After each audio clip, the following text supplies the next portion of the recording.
I'm Frans Cronje and I'm at the USB Executive Development Program today, where I've been talking about my book, A Time Traveller's Guide to Our Next 10 Years.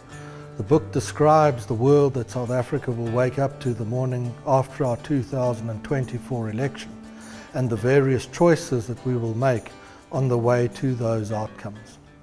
I start for you over here.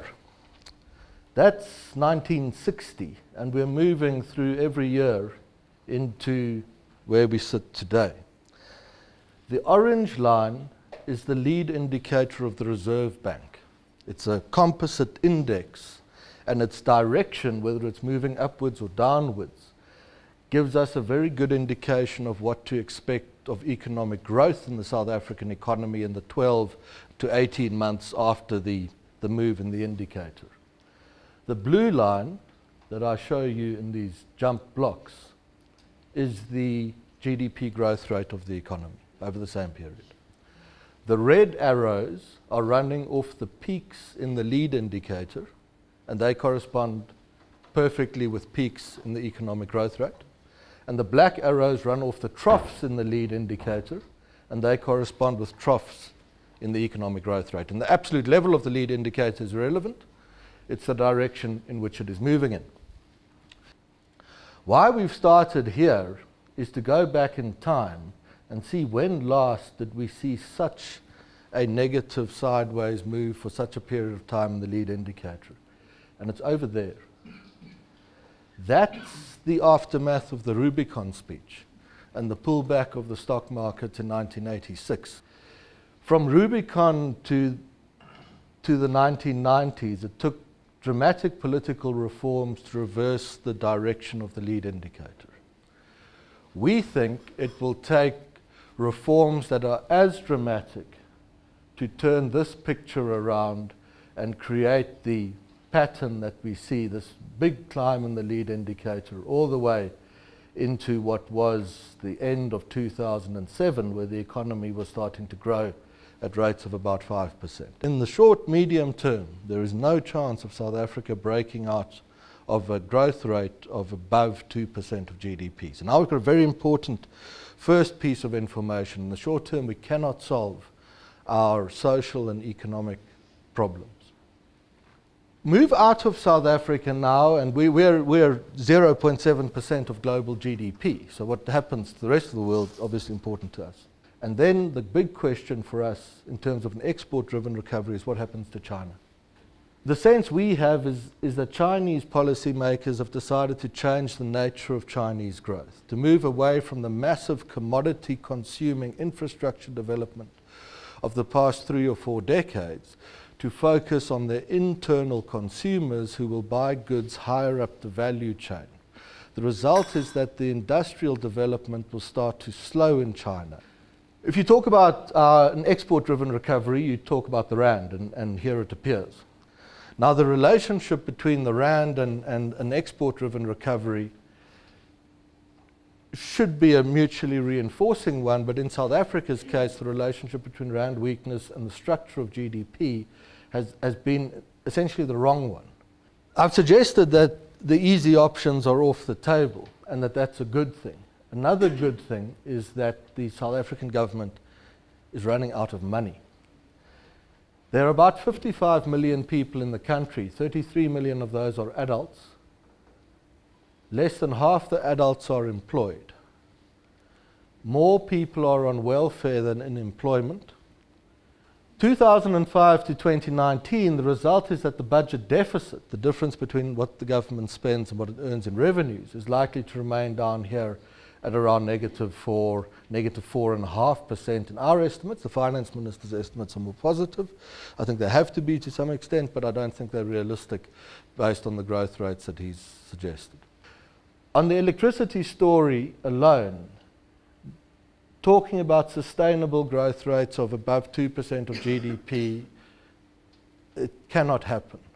And we say to a number of our clients now, it would be useful in some respects if we could leave it there.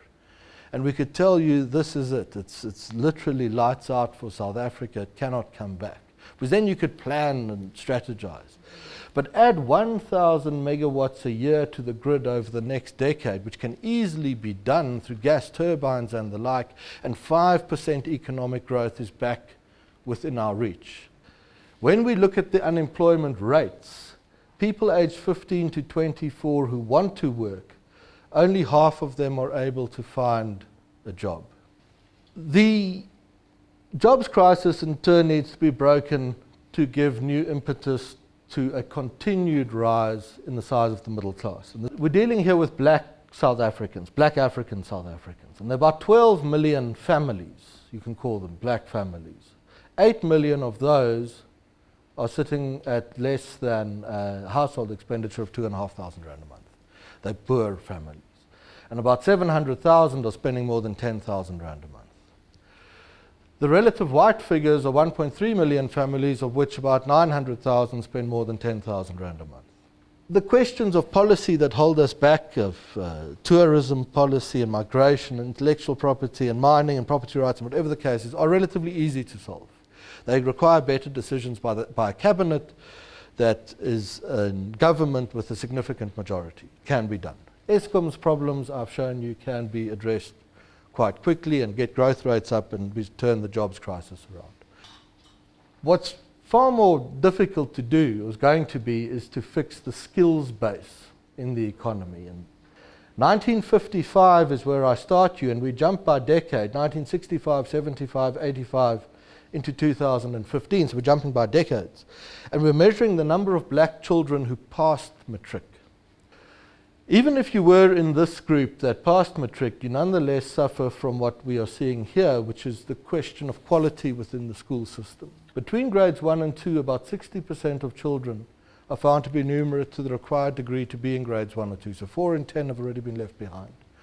As we move through the school system, by grade 9, only 12% of the class is numerate to the standard for grade 9, and less than 1 in 10 kids will pass maths and matric with 50%.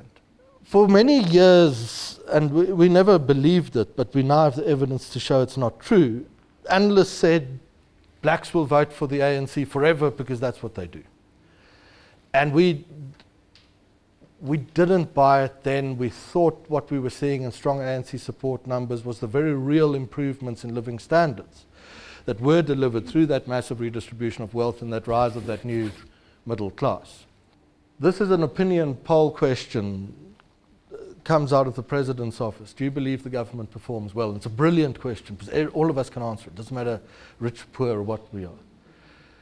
In the year 2000, 72% of South Africans said it was. And that was really where that poll had peaked in the high growth years, but it stayed above 70% for 15, 16 years. Last 3 or 4 years, it's tanking. And it came in last year at 54%. The police report 2001, 971, which were essentially protest actions that required their intervention because of the behavior of the protesters, doubling to 1975. Now the police's ability to track such things is not what it should be, and especially as they escalated, we're certain that a great many are not being captured, but nonetheless, a thing that goes from 1,000 to 2,000, we can be confident that it's increasing. This trend and these trends cannot be a coincidence, that they're playing off each other. When we now had done all this in the book, which was a long and complicated process, we then bring it together. Faced with what they are faced with, the government's options are market-driven reform, the single-minded pursuit of growth, rejecting the interventionist socialist economy that's taking us nowhere. Policy reform directed at creating the investor certainty to draw massive capital inflows into South Africa, to create the growth and the jobs that will meet the rising expectations and continue the ascent of living standards that were recorded through the broader welfare system in the first 20 years. Alternatively, the government may reject that view and persist in the view, we think in the face of the evidence, that the interventionist development state can do a better job. How South Africa makes these decisions give us the first sense of direction about where the country can go. The worst case we call the rocky road scenario. We persist for a decade in this line of economic policy thinking. The economic disaster becomes apparent might lead to the defeat of the ruling party, which destroys democratic institutions in order to cling to power. Its polar opposite was the wide road scenario. Under enormous pressure, a growing degree of pragmatism dawns within the government. There are policy reversals on an economic sense now on a scale of what we saw in the 1990s. Investor confidence returns, the capital inflows, the growth, the jobs. And the government at the same time as turning wins a popular mandate for reform as de Klerk did in his referendum in the 1990s. The intriguing one for us was the narrow road future. Again, the realization dawns that without investment and growth, the revenues just aren't there to run the country. The government worries, though, that it won't get a mandate for reform, that its propaganda essentially has been too effective in telling South Africans to be wary of the idea of a private sector-led economy. The model that starts to come out of this, and these things must be handled carefully because we are such a unique society, is Hong Kong, South Korea of the 70s. The fourth outcome, and there is no fifth one, we think, the future sits on the game board here, is what we call the toll road scenario. Utter confusion in policy making and how to deal with the fallout of policy, while we remain a free and open society. And the consequence there must be that the ANC loses its majority in its worst case, if the escalation that we've seen just in the last 2 weeks continues by 2019. Otherwise, little doubt in our minds, unless it can get there, loses its absolute majority in 2024. If the coalition is ANC EFF, and we don't know where Mr. Malema actually stands on questions of economic policy, he might very well be able to, with the sort of pragmatic type of DA leaders, take us into a hybrid between the narrow and the wide road scenarios. The DA's approach would appear to me to be to help to pull the ANC below 50% and become the coalition partner to the pragmatic side of the ANC, which ran South Africa for 15 years until 2007. And both of them are then able to pull us up into above this red line. What we didn't address in the book, and now there's a reason for it, is which one we thought would happen. And the reason is this. Scenarios are not forecasts. Forecast is an attempt to predict a future point in space and time and say that that will materialize, I'm certain. But we know the world changes fundamentally. So rather than trying to predict that single point, that official future in future space and time, we go for this, which is let's try and identify what is plausible, what could happen. If you make strategy for each scenario, which isn't difficult, you're completely insulated against being wiped out in a future South Africa.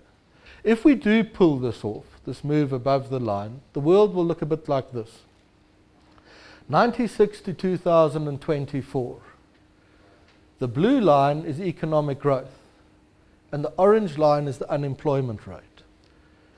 And between the period of its policy conference in 2017 and the 2019 election, the ANC has an opportunity to pull this out of the fire. Elect a reformist leadership and a cabinet reshuffle, goes back to the gear years. If they manage that and pull the growth rate over the decade ahead of them back to 5% of GDP, which is surely sustainable for a country with our potential, we expect that the unemployment rate will be falling away very quickly. I leave you, I think, at that point, and in what time we have left, I'm very happy to take your questions. Thank you.